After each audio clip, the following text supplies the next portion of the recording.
Radioactivity from an earthquake-stricken nuclear power station has contaminated food and water supplies. Australia, Hong Kong, and Singapore are the latest countries to ban food imports from areas near Japan's Fukushima nuclear power plant. The ban includes dairy products, vegetables, fruits, meat, and seafood.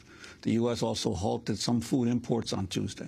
The urgency of halting the spread of radioactive contamination from the site was underlined on Wednesday when Japanese authorities warned that infants should not drink tap water, even in Tokyo, 140 miles southwest of the stricken plant.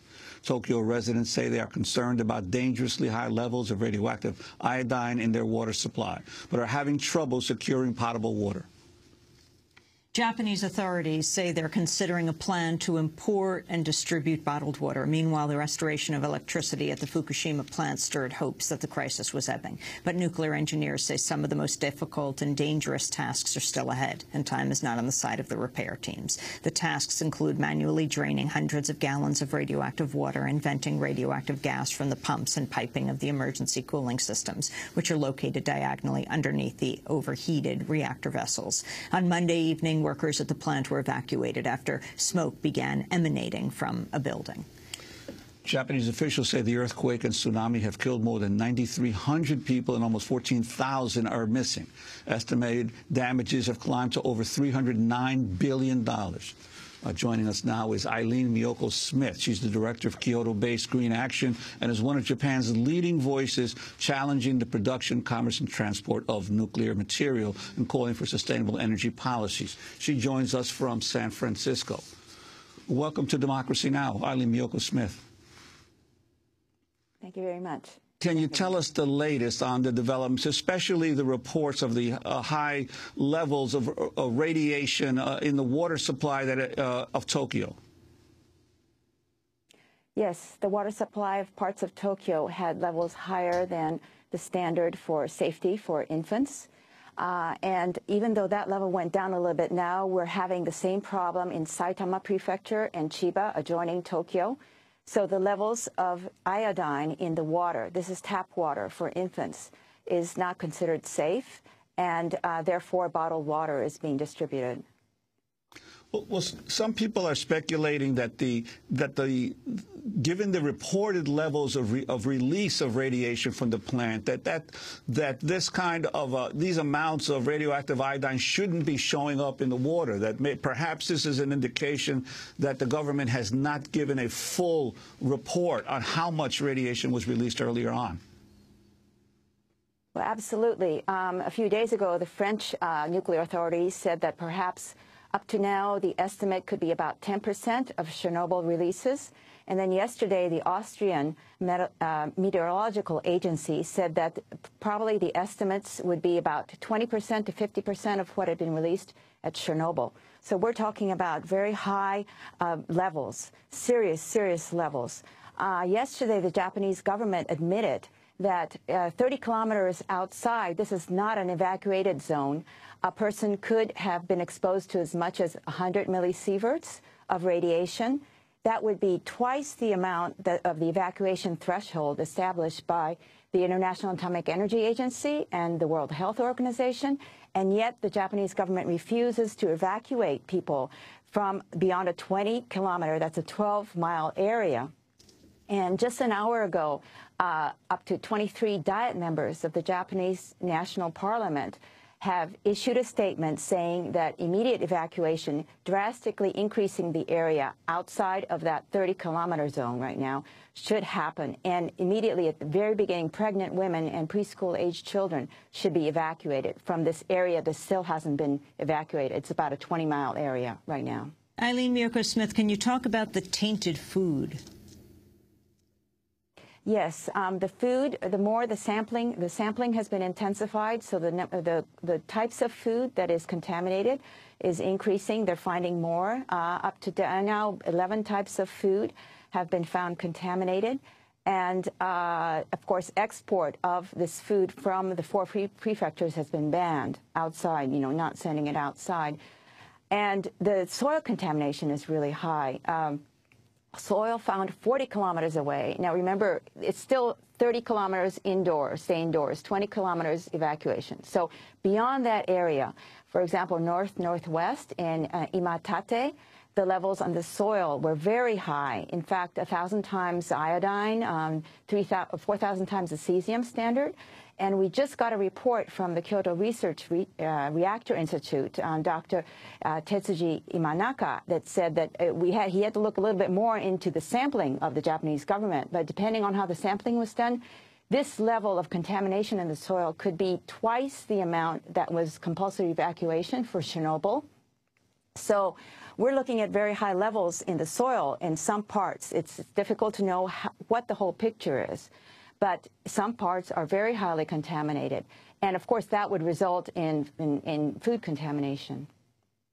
What is your assessment of the situation right now, Aileen Mioko Smith? You've been highly critical about the information coming out. What are people saying to you on the ground? You're following this 24 hours a day.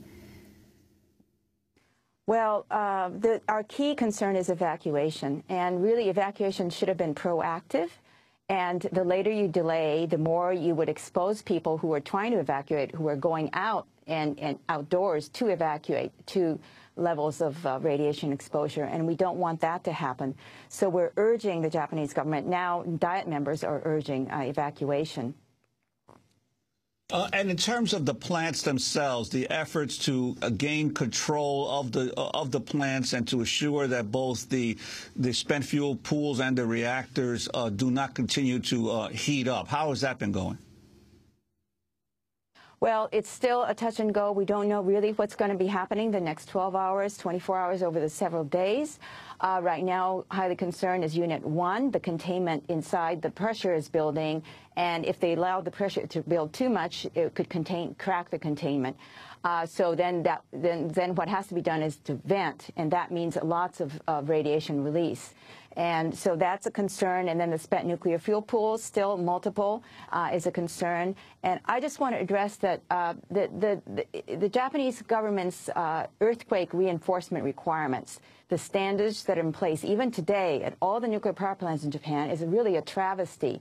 And actually, the Fukushima plant was operating under 1978 guidelines, and then new guidelines had been established in 2006.